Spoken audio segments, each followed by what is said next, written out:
नमस्कार दोस्तों, बहुत बहुत स्वागत है आप सभी का आपके अपने यूट्यूब चैनल आरजीएस में। और हमेशा की तरह आज भी हाजिर हैं डेली करंट अफेयर के प्रोग्राम में। चलिए सेशन को आगे बढ़ाते हैं। हाल ही में गृह मंत्री अमित शाह ने कहाँ महाराजा अग्रसेन की प्रतिमा का अनावरण किया है? तो हरियाणा, राजस्थान, उत्तर प्रदेश, गोवा। तो अभी जो है हरियाणा में गृह मंत्री जी ने महाराजा अग्रसेन जी की प्रतिमा का अनावरण किया है। चलिए व्याख्या को देखें। तो केंद्रीय गृह मंत्री अमित शाह जी ने हरियाणा के हिसार में महाराजा अग्रसेन की प्रतिमा का अनावरण किया है। इस अवसर पर उन्होंने एक नई आईसीयू का उद्घाटन किया और एक पीजी छात्रावास की आधारशिला रखी। इस कार्यक्रम में हरियाणा के मुख्यमंत्री नायब सिंह सैनी और अन्य गणमान्य लोगों ने भाग लिया और हरियाणा के ऐतिहासिक योगदान और आर्थिक प्रगति का जश्न मनाया। अपने संशोधन के दौरान अमित शाह जी ने भारत के लिए हरियाणा के ऐतिहासिक योगदान पर जोर दिया, इसकी सांस्कृतिक, आर्थिक और सैन्य विरासत पर प्रकाश डाला। उन्होंने महाराजा अग्रसेन के मूल्यों को रेखांकित किया और जिनके शासन मॉडल ने आर्थिक सहयोग और सामाजिक कल्याण पर ध्यान केंद्रित किया और इसे प्रधानमंत्री नरेंद्र मोदी जी की विकास नीतियों से जोड़ा। शाह जी ने गरीबी उन्मूलन, स्वास्थ्य सेवा, बुनियादी ढांचे के विकास में मोदी सरकार के प्रयासों पर भी प्रकाश डाला। चिकित्सा, शिक्षा और सार्वजनिक स्वास्थ्य में महत्वपूर्ण निवेश का उल्लेख किया। इसके अलावा उन्होंने पारदर्शी शासन, रोजगार सृजन और कृषि उन्नति के लिए हरियाणा की डबल इंजन सरकार की प्रशंसा की और हरियाणा के विकास के लिए केंद्र सरकार और हरियाणा के सरकार की प्रतिबद्धता की पुष्टि की। हरियाणा को केंद्र सरकार ने 1.43 लाख करोड़ रुपए 2014 से 2024 तक प्राप्त हुए, जो 41,000 करोड़ से उल्लेखनीय वृद्धि है। इसमें बुनियादी ढांचे के विकास के लिए 1.26 लाख करोड़ रुपए आवंटित किए गए और साथ ही साथ सड़क निर्माण के लिए 72,000 करोड़ रुपए का निवेश किया गया। अमित शाह जी ने कारपोरेट मुनाफे की तुलना में सामुदायिक कल्याण को प्राथमिकता देने में ओपी जिंदल के योगदान की भी सराहना की। हिसार आर्थिक विकास और स्वास्थ्य सेवा में प्रगति मुख्य केंद्र के रूप में उभर रहा है। हिसार में सार्वजनिक स्वास्थ्य केंद्रों और सामुदायिक स्वास्थ्य सुविधाओं के लिए 64,000 करोड़ आवंटित किया गया। 370 एकीकृत सार्वजनिक प्रयोगशालाएं, 4382 ब्लॉक सार्वजनिक इकाइयां और 602 नई गहन देखभाल इकाइयां स्थापित की गईं। साथ ही साथ चलिए अगले प्रश्न की ओर बढ़ते हैं। तो हाल ही में मैक 9 की गति वाली जिरकोन हाइपरसोनिक मिसाइल का अनावरण किसने किया? फ्रांस ने, जर्मनी ने, रूस ने और ब्रिटेन ने। तो किसने किया है? रूस ने किया है। चलिए व्याख्या को देख। उससे पहले आपको बताते चलूं कि जो वायुयान है उसकी गति इतनी तीव्र होती है कि उसे मैक में मापा जाता है। मिसाइल भी है, मैक में भी नापा जाता है। तो एक होता है सोनिक स्पीड, सोनिक, एक होता है सुपरसोनिक और एक होता है हाइपरसोनिक।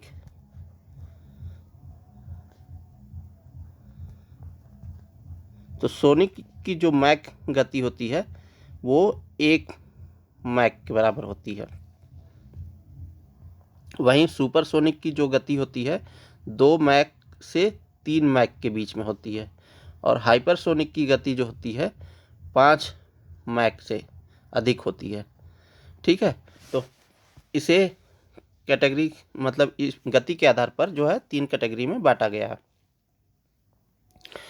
और जो हाल ही में मैक 9 की गति वाली जिरकोन हाइपरसोनिक मिसाइल का अनावरण किया गया है, रूस के द्वारा अनावरण किया गया है और ये जो है मैक 9 की गति है, यानी हाइपरसोनिक है। और 1 मैक बराबर जो होता है, 1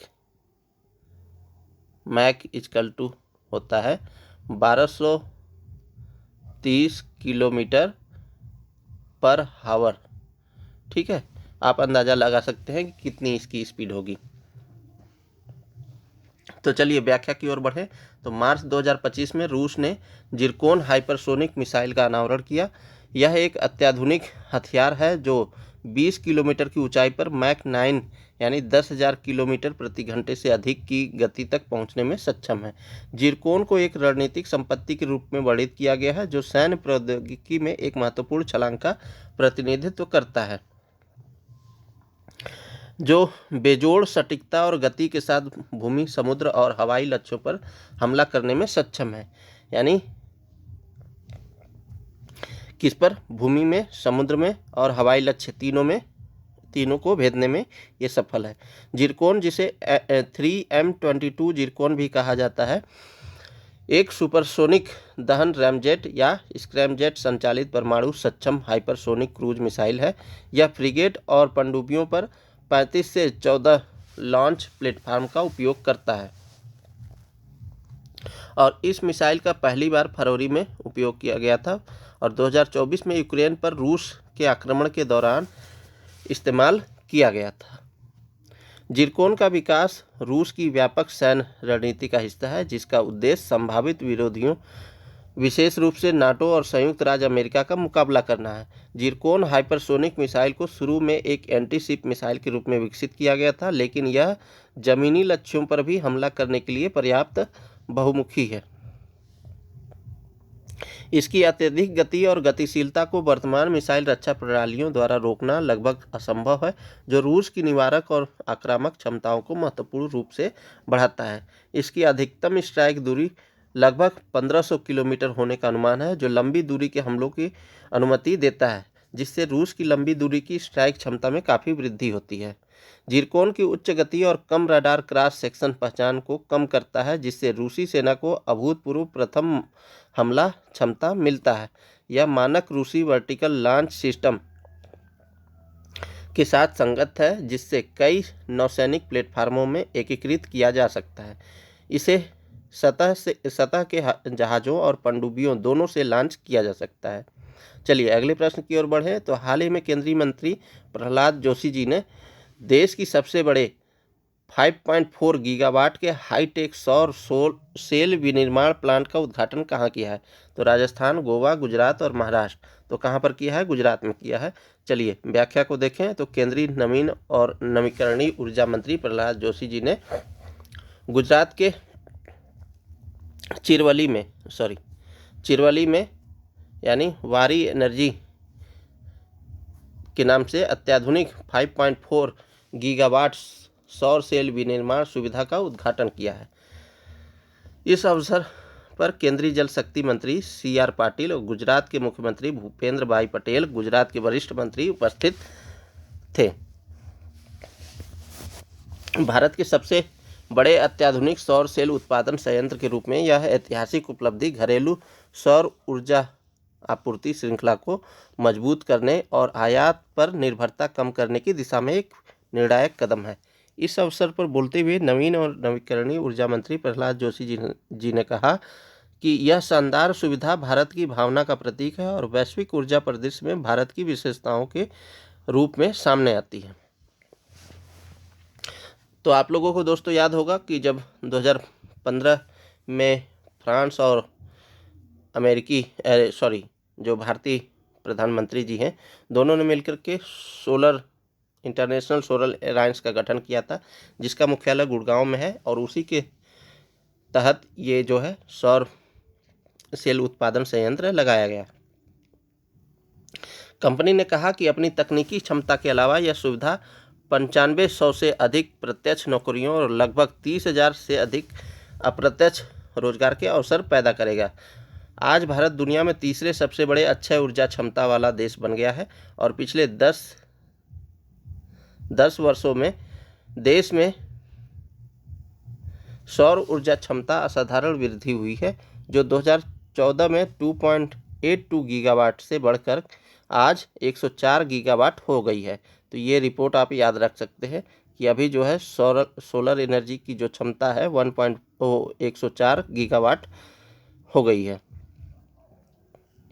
प्रहलाद जोशी जी ने कहा कि मॉड्यूल उत्पादन पर जोर बढ़ रहा है और इसकी क्षमता 2014 में 2 गीगावाट से बढ़कर 80 गीगावाट हो गई है। 2014 में सोलर सेल और वेफर्स का उत्पादन नहीं होता था, लेकिन आज भारत में 25 गीगावाट सेल हैं और 2 गीगावाट वेफर्स का उत्पादन होता है। भारत ने सौर ऊर्जा में तेजी लाने के लिए अंतर्राष्ट्रीय सौर गठबंधन की सह स्थापना भी की थी। वर्तमान में 100 से अधिक देश ने ISA के माध्यम से हरित भविष्य के लिए प्रतिबद्धता जताई है। तो चैनल पर यदि आप नए हैं दोस्तों तो चैनल को सब्सक्राइब कर लें और लोगों तक भी शेयर करें। चलिए अगले प्रश्न की ओर बढ़ें। तो अंकटाड के फ्रंटियर टेक्नोलॉजी इंडेक्स 2024 में भारत को कौन सा स्थान मिला है? तो 35वां, 36वां, 37वां, 38वां। तो यहाँ पर 36वां स्थान मिला है। चलिए व्याख्या को देखें। तो अंकटाड का फ्रंटियर टेक्नोलॉजी रेडिनेस इंडेक्स में भारत 170 देशों में से 36वें स्थान पर है। संयुक्त राष्ट्र व्यापार और विकास यानी अंकटाड द्वारा जारी 2025 प्रौद्योगिकी और नवाचार रिपोर्ट में कहा गया है कि भारत 2024 में फ्रंटियर टेक्नोलॉजीज के लिए तत्परता सूचकांक में 36वें स्थान पर है और जो 2022 में 48वें स्थान से बेहतर है। AI और अग्रणी प्रौद्योगिकियों द्वारा तेजी से बदली जा रही दुनिया में विकासशील देशों के लिए इन विकासों के लिए खुद को तैयार करना महत्वपूर्ण है। इस संदर्भ में अग्रणी प्रौद्योगिकियों का उपयोग करने, अपनाने और अनुकूलन करने के लिए राष्ट्रीय तैयारियों का आकलन करने में एक उपयोगी उपाय UNCTAD frontier technology readiness index है। भारत ICT के लिए 99, कौशल के लिए 113वें, अनुसंधान विकास के लिए 3रे और औद्योगिक क्षमता के लिए 10वें तथा वित्त के लिए 17वें स्थान पर है। AI में निजी निवेश के मामले में संयुक्त राज्य अमेरिका दुनिया में सबसे आगे है। महत्वपूर्ण निवेश वाले एकमात्र विकासशील देश चीन दूसरे स्थान पर है और भारत 10वें स्थान पर बना हुआ है AI के मामले में। रिपोर्ट में कहा गया है कि ब्राज़ील, चीन, भारत विकासशील देश हैं जो प्रौद्योगिकियों में बेहतर प्रदर्शन कर रहे हैं।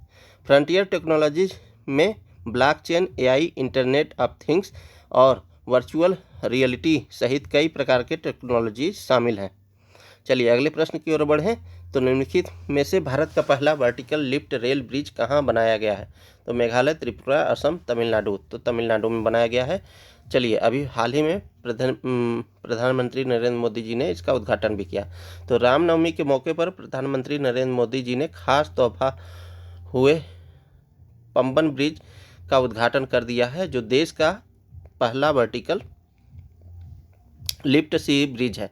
बता दें इस ब्रिज के नीचे से पानी के बड़े जहाज गुजरेंगे और ऊपर से रेल की 75 किलोमीटर प्रति आवर की रफ्तार से दौड़ेगी। आइए जानते हैं इसकी विशेषताओं के बारे में। तो नया पंबन ब्रिज रामेश्वरम को भारत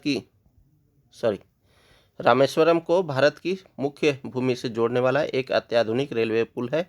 कनेक्टिविटी बढ़ाने और समुद्री आवागमन को सहायता देने के लिए डिजाइन किया गया है।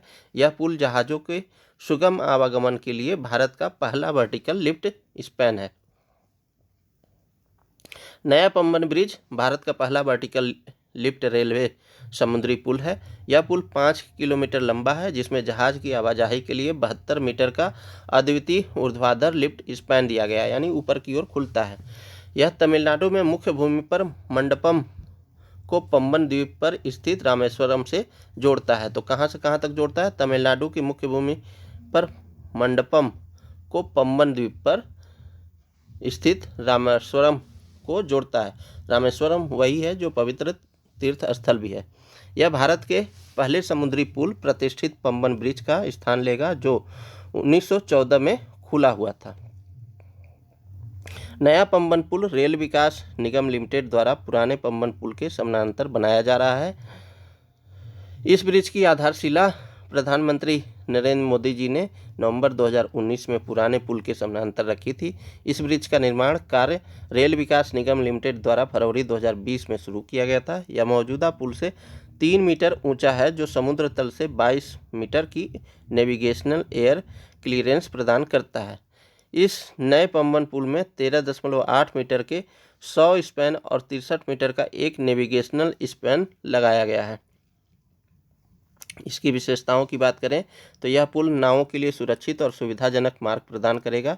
ऊर्ध्वाधर लिफ्ट स्पैन ट्रेन नियंत्रण प्रणाली के साथ इलेक्ट्रोमैकेनिकल नियंत्रण को एकीकृत करेगा। इस पुल को भविष्य में विद्युतीकरण को समायोजित करने के लिए डिजाइन किया गया है। यह पुल भारतीय रेलवे के ब्रॉडगेज नेटवर्क में पूर्ण विद्युतीकरण में परिवर्तन के व्यापक लक्ष्य के अनुरूप बनाया गया है। नए पम्बन पुल में डबल लाइन का प्रावधान किया गया है। नए ब्रिज से ट्रेनें 80 किलोमीटर प्रति घंटे की रफ्तार से चल सकेंगी और पुराने ब्रिज के कमज़ोर हो जाने के कारण ट्रेनें केवल 10 किलोमीटर प्रति घंटे की रफ्तार से ही चलती थीं। इसमें कुछ अत्याधुनिक प्रौद्योगिकियां भी इस्तेमाल किया गया है। तो पुल के निर्माण में स्टेनलेस स्टील सुदृढ़ीकरण और लंबे समय तक चलने वाली पेंटिंग प्रणाली और मिश्रित स्लीपरों सहित अत्याधुनिक प्रौद्योगिकियों का उपयोग किया गया है। नए पुल में मैकेनिकल नियंत्रण सिस्टम होंगे जो ट्रेन नियंत्रण सिस्टम से जुड़े होंगे। इसे रामेश्वरम द्वीप के नाम से भी जाना जाता है। यह मन्नार की खाड़ी में स्थित है। अब यहाँ बात कर रहे हैं पम्बन द्वीप की। पम्बन द्वीप के बारे में हम लोग देख रहे हैं, ठीक है। तो इसे रामेश्वरम द्वीप के नाम से भी जाना जाता है। यह मन्नार की खाड़ी में स्थित है। यह भारत की मुख्य भूमि से श्रीलंका तक विस्तारित राम सेतु श्रृंखला का दूसरा सबसे बड़ा द्वीप है। यह प्रशासनिक रूप से तमिलनाडु के रामनाथपुरम जिले की रामेश्वरम तालुका में आता है। इस द्वीप पर स्थित रामेश्वरम का एक प्रमुख हिंदू तीर्थ स्थल है। पम्बन द्वीप पर गंधमादन पर्वत स्थित है। एक मान्यता के अनुसार इसी पर्वत के शिखर पर खड़े होकर श्री राम जी ने श्रीलंका द्वीप को देखा था। इसके पश्चात भारत ने श्रीलंका तक एक पत्थरों का सेतु विचार बनाया था। चलिए अगले प्रश्न की ओर बढ़ें।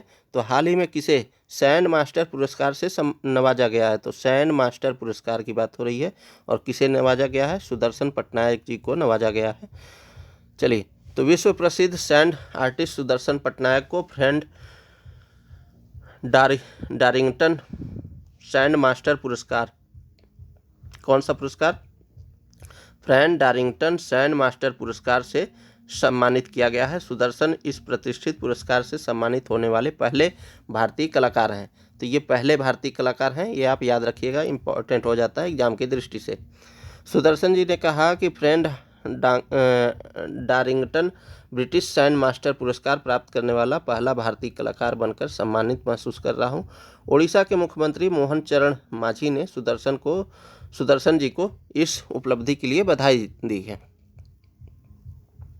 इंग्लैंड के डोरसेट काउंटी के वेमाउथ में शनिवार को शुरू हुए सैंड वर्ल्ड 2025 अंतर्राष्ट्रीय रेत कला महोत्सव के दौरान सुदर्शन जी ने यह उपलब्धि तब हासिल की जब उन्होंने विश्व शांति के संदेश के साथ भगवान गणेश की 10 फीट ऊंचे रेत की मूर्ति बनाई थी। वेमाउथ के मेयर जॉन ओरेल ने सुदर्शन जी को पुरस्कार और पदक प्रदान किया। इस साल यह प्रतिष्ठित पुरस्कार मिलना इसलिए भी खास है क्योंकि दिग्गज ब्रिटिश सैंड आर्टिस्ट फ्रेंड डारिंगटन की 100वीं वर्षगांठ मनाई जा रही है और इन्हीं के नाम पर ये पुरस्कार रखा गया है। 2014 में पद्मश्री से सम्मानित सुदर्शन जी पटनायक जी ने दुनिया भर में 65 से ज़्यादा अंतर्राष्ट्रीय रेत मूर्तिकला चैंपियनशिप और फेस्टिवल्स में हिस्सा लिया है। सैंड वर्ल्ड में दुनिया भर के कलाकारों द्वारा बनाई गई असाधारण रेत की कलाकृतियां प्रदर्शित की जाती हैं और इस साल की विशेष प्रदर्शनी नवंबर तक चलेगी। तो ये था दोस्तों आज के लिए डेली करंट अफेयर का प्रोग्राम और उम्मीद करते हैं आप सभी को पसंद आया होगा। यदि पसंद आया तो चैनल को सब्सक्राइब कीजिए और अन्य लोगों तक भी शेयर कीजिए। मिलते हैं किसी नेक्स्ट वीडियो में, तब तक के लिए बहुत बहुत धन्यवाद, बहुत बहुत शुक्रिया। जय हिंद दोस्तों।